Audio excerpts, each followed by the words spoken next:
who just seems to be able to outlast Hrgovic at this point. And look at this moment. That short little whipping right hand that he threw there, Dubois, was fantastic. Yeah. Really fast reactions. He looks fit, he looks strong, he's aggressive, he's going for the finish here. Oh, big shot. A colossal right hand for Dubois. Oh! Incredible! How is Hrgovic still standing? What a right hand! Okay. I was just looking at the highlights of Hrgovic versus Dubois. All right. And I seen back and forth action until the cuts got really bad on Hrgovic. Now, first of all, credit to Hrgovic. He's one tough mother sucker.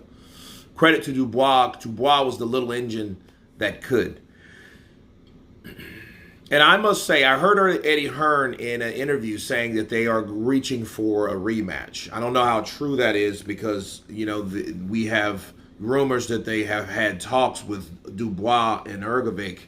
Dubois and Joshua for Wembley or whatnot. So I don't know how true that is. But I'm going to say this, you know, and put my counterpunch to this.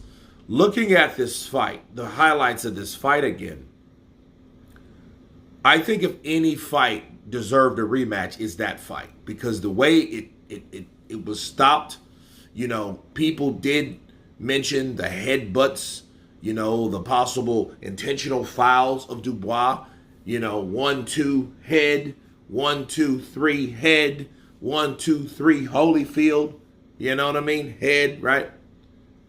I think if any fight deserves a rematch is that fight. Hrgovic taking on Dubois. Should I say now Dubois taking on Hrgovic?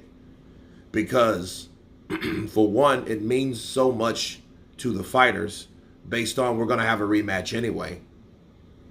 And hopefully if it does get stripped and they do have a rematch, they'll fight for a title. And I think Hrgovic would probably want that more. And I think that would be his opportunity to fight someone that actually beat him versus the guy that he beat, you know, which is Zhang. And Zhang, I don't know if Zhang wanted that rematch, but Hrgovic did want it. So I think, you know, we should see what type of fight develops. And I think that fight should be in the UK on Dubois soil to make it kind of even, you know what I mean, along with the Prince Excellency's money, of course. But I do think that fight should actually be ran back. Because Hrgovic had some chances and he hit Dubois with some shots that made Dubois kind of get back, you know what I mean, and regroup, you know. Even though it was a good fight, don't get me wrong, I just think headbutts played a good role into those cuts. Now, not all of those cuts, but one of those cuts, okay, because I think one of those cuts happened from a punch that Dubois was packing, right, in his repertoire. Bars, haha. But I do think that fight, looking at that, you know, quick video about that fight in a recap that looked at it. So looking at it again, I think that fight deserves a rematch. It doesn't have to be in a 5 versus 5 thing, but I think it definitely needs to be addressed and ran back. But you guys tell me what you think about Filip Hrgovic and Deontay Wilder, possibility of a rematch. You guys tell me. I'll do a poll. Sure, why not? Of course, please subscribe. And you guys been Counterpunch. Peace!